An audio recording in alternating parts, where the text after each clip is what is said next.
constantly chasing an unattainable goal will start driving you a bit crazy. And eventually you get to asking what the point of anything is, and you completely lose sight of who you are and why you're even alive, and when you reach your breaking point, something really terrible can happen.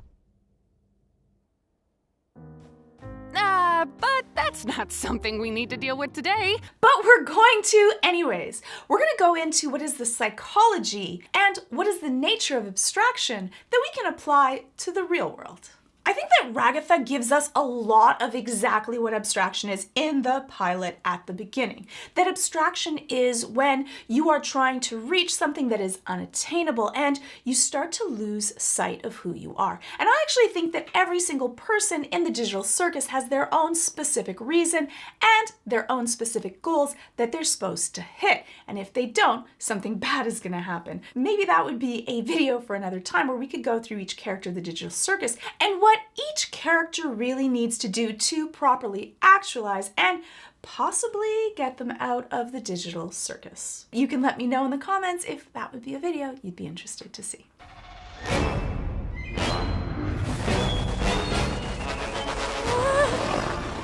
I've been looking for this. Thanks for keeping an eye on it, Coffee. I'm gonna head out. See ya.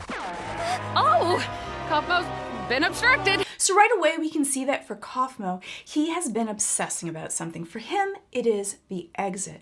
But I think that in a lot of psychology, it is all about trying to reach something that you can't really get a hold of or you don't have an understanding of. Something that's cycling over in your head over and over again, and you don't have an answer to that. That can cause all of us a lot of anxiety, and for some people, they can actually obsess about it. It can become that intrusive thought that you can't get rid of. Huh? Oh. Every time. I'm sorry. A lot of anxiety is caused by that lack of control. A question that you can't have answered, something that you can't do, and something that you keep on obsessing for. In the real world, an anxiety attack, a panic attack, or that feeling that you're breaking down. And in this case, it is one of the things, but I don't think that that question that can't be answered is the only thing that causes abstraction. And I don't think abstracting is actually an allegory for suicide. For me, it looks exactly like when someone has an emotional breakdown, when they've reached that breaking point and they no longer feel like they have control over themselves or the world around them. Might be that terrible thing I was talking about earlier, when you reach your breaking point.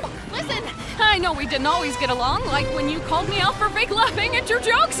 I swear I really did think they were funny. I was just having a bit of a bad day. I think that also the manner in which everyone else interacts with someone when they're at this position also comes up as an allegory in the digital circus, that everyone else doesn't really understand, doesn't have the tools to be able to help people. So I think that abstraction is an allegory to that emotional breakdown, when the world, when society, when everything is around you and you can no longer cope and you start to lose your own identity, when your anxiety becomes who you are and you are no longer in control. The anxiety is. Hey, Bonnie. Thank you. Perhaps help me out here. I understand that you don't want to. We are not taught how to cope with people when they are in a bad place, when they are difficult, when they are angry, when they are frustrated, when they're anxious. It might be really hard to be able to know people that actually need an emotional break or need to take some time, or people that need help and can be helped versus people that need to be able to do it on their own. I think that we all need to be responsible for our own behaviors, but that is not to have no empathy or not to be able to reach out. And sometimes it is helpful to say, are you okay? Do you need help? Really what I say is that you never want to carry more weight than the other person if it is their job. If you're doing more work than they are, you're doing more worry, more care, more planning, then that's probably a good sign that you have to pull back. And if a lot of your day and time is spent thinking about someone else, perhaps you yourself, like Ragatha, are a caretaker. You can watch my video on that to see if you're not sure. And that might mean that naturally you sometimes take on more than you should, and you might need to pull back and make sure that you're important too. I want to go.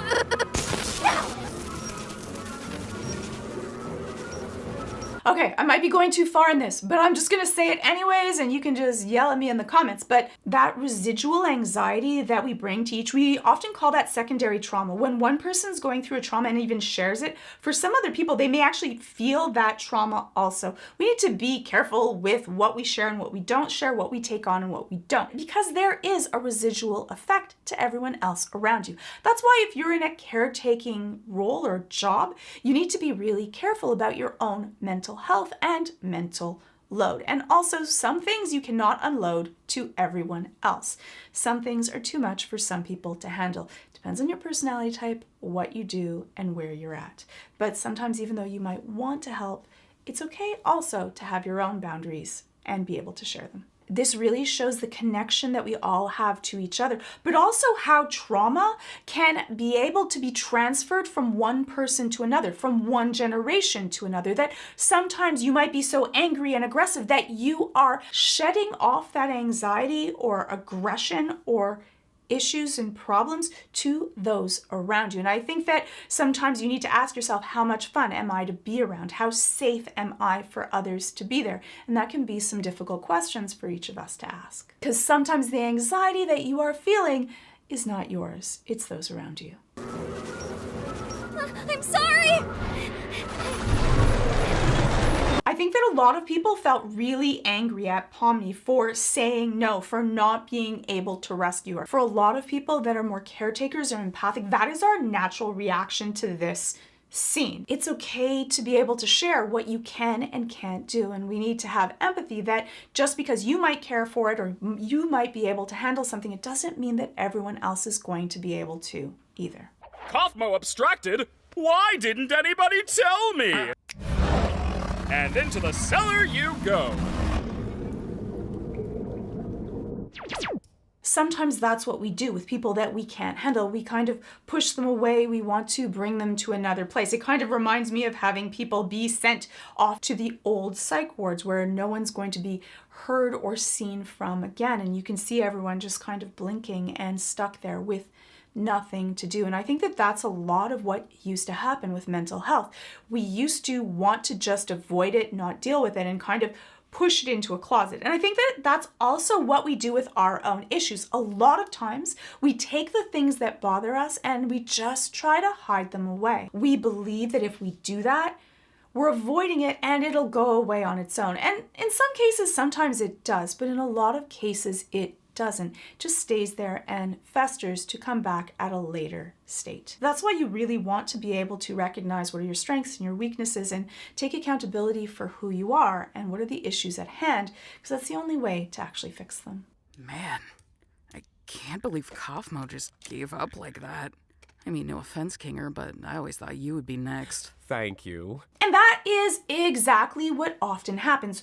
People think that when they have an anxiety attack or they have a breakdown at work or they're really upset about things, that means that they're weak. Often that just means you don't have the right coping skills or the right mechanisms to be able to deal with it. And it's not taught to us, and sometimes things can be overwhelming, and that's not a sign of weakness. If you had a broken arm and you couldn't lift a cup or a plate or do work, people wouldn't be like, what's wrong with you?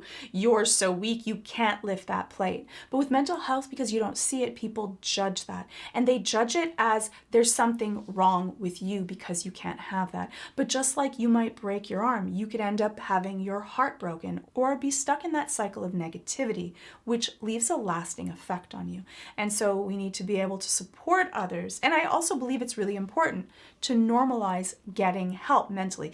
If you're not feeling well in your body, you would go to a doctor. And if you're not feeling well in your mind, you should go to the right person that you feel comfortable with to deal with that with as well. And not always is that therapy. I'm a therapist, so I do have a bias to that, but it could be your own path. Also, exercise, meditation, whatever works for you, reading books about it, journaling. These are all things that can really help put everything in a better perspective. I am in so much pain! And it's painful to watch other people, especially people you care about, suffering. It can leave a lasting effect on you. It can be traumatic for everyone else that's around also. And we often don't really understand how much of effect those that are caring for or supporting the person that's going through something might also be going through something as well. And that's why this becomes such a difficult subject and one that we often don't talk about. I'm normally not too good with memories, but being surrounded by darkness always brings me back to a certain time.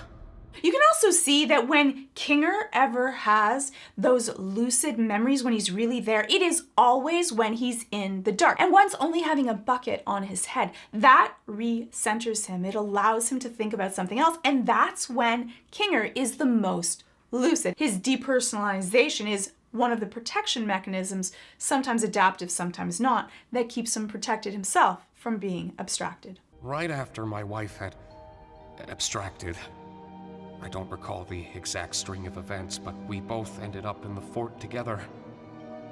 And it was dark. The darkness seemed to calm her down a bit. She didn't seem aggravated anymore.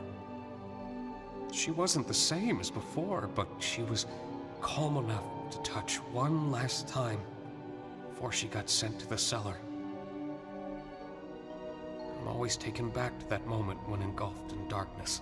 She lost sense of who she was as a person, possibly like a sense of dementia that happened, but also sometimes when we are so encapsulated in aggression or anxiety, we do lose sense of who we are as a person, and we can get so lost in that moment that we forget who we are, and we may not seem like who we are, but when we can work on being calm and being centered, that we can have pieces of that back. But it definitely in this case seems more like that loss of who someone was and the pain that other people have to go through in carrying through that memory. You had a wife? Like, here in the circus? Yeah. She was funny, creative, really into entomology. I used to hate bugs, but she somehow got me to like them. It's not the most cheerful memory, but it's one I at least have control over. And that brings us back to that sense of control. Having that sense of control over things lowers your levels of anxiety. Right away, if you even say to yourself, I can handle this, I'm going to be able to do something about this, your anxiety levels go down because you don't need to have a shot of adrenaline if you're going to be able to handle it. And so that's one of these wonderful coping mechanisms that Kinger uses that I think helps keep him resilient and protects him from himself abstracting. He also has this wonderful place that he can go to be able to stay centered. He has that inside of his little fort, but also in senses of darkness in his mind. He uses that to center himself when he feels overwhelmed. But I would actually go one step further. I think that his depersonalization also is a way of protecting him from absorbing so much trauma of the things that happened. Sometimes our mind brings us to another place in order to protect us from not absorbing like a sponge too much trauma at once. I know how I can feel in this circus. Sometimes it all just feels pointless. Yeah. But it's not. Not if you have people who care about you. Good memories can do a lot. Hold on to them. And cherish the people around you. You never know when they'll be gone.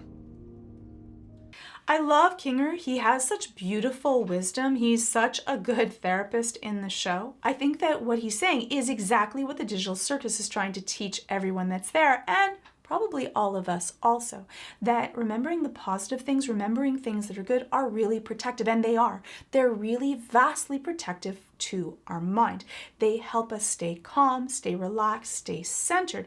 And those are the things, all of those little happy memories are the things that can keep us feeling solid even when times get tough. They keep us, just like Kinger, resilient. In this world, the worst thing you can do is make someone think they're not wanted or loved. That not feeling wanted or not loved or not cared about or not special, that is for many of us one of our greatest pains, that we're not going to be cared for, protected by those around us. I think that for characters like Jax, those are some of the main things, to be able to let himself in, to be truly vulnerable, to be able to trust others. But for everyone there, that feeling of trust and community are all parts and issues that they each need to deal with. We leave, and we go back to the circus. You're just gonna go back to being crazy. You're not gonna remember any of this.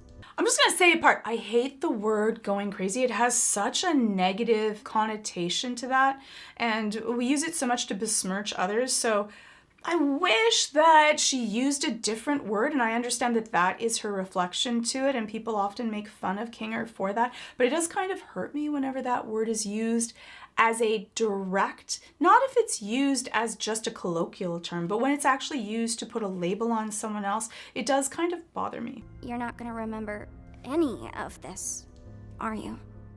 Don't worry about me. As long as you remember it, things will be okay. You're very strong, Pomni. And I know you'll be able to get through this. Just hold on to me. We'll get through it together. You ready? Powder, and I'm gonna cry. Like, Kinger is so sweet and so good. I think that also for people that are dealing with people that will have a loss of memory, won't remember what things are, you carry their memory with you. And when we're dealing with people that we lose or go away, it is that beautiful and painful thing to care about someone enough that their loss matters. It also makes me wonder about what happened to Queenie that had her abstract, and the guilt that Kinger must have, probably has, for not being able to. We often think that that means that we weren't enough to be able to support someone else, and all of the cycles of pain that you go through, and that can be really hard for everyone around it. And often then we give these why questions that can be so judgmental and make us question ourselves even more. So often nothing you say makes any sense, but then you have these moments where you... I don't know. How do you do that? Because he's in the dark. Every single time he's in the dark, he has these wonderful moments where he's poignant and lucid. How have you been around for so long? I guess I just have a resilient mind. And that is what I think. It's not just that Kinger has a resilient mind, that he's able to process all kinds of different trauma, but he does it with such positivity, calm, relaxed positivity, and that can help us deal with trauma. Also, Kinger shares and talks to others. He feels actually safe, being able to, one, take responsibility, and two, be able to share what his needs are. And I think that that also really helps us from feeling overwhelmed and stressed and out of control, even when we're in a world that is out of control.